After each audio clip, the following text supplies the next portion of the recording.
15 বছর নির্বাচনের সব কাঠামো ধ্বংস করা হয়েছে বলে মন্তব্য করেছেন শ্রম ও কর্মসংস্থান উপদেষ্টা অবসরপ্রাপ্ত brigadier general M Sakhawat Hossain.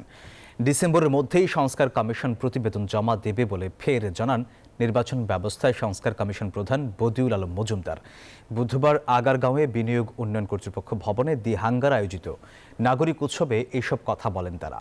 তত্ত্বাবধায়ক সরকার ব্যবস্থা নিয়ে উচ্চ আদালতে প্রতিকার পাওয়ার প্রত্যাশার কথা জানান বদিউল আলম মজুমদার। ক্ষমতাচ্যুত সরকার বন্ধু রাষ্ট্রের সাথে মিলে পোশাক খাতে অস্থিরতা সৃষ্টি করছে বলে মন্তব্য করেন এম শাখাওয়াত হোসেন।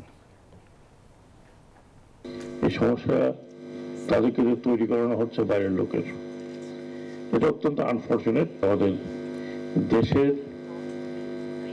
সার্বভৌমত্ব, একই সাথে আমাদের দেশে যারা অস্থিরতা তৈরি করছে বাইরে থেকে বা ইন্ধন যোগাচ্ছে তাদের বিরুদ্ধে সচেতন হওয়া।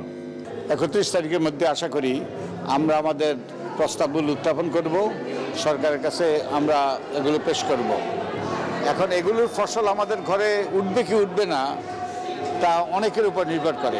সবচেয়ে বড় এখানে অংশীজন হলো আমাদের সরকার এবং রাজনৈতিক দল।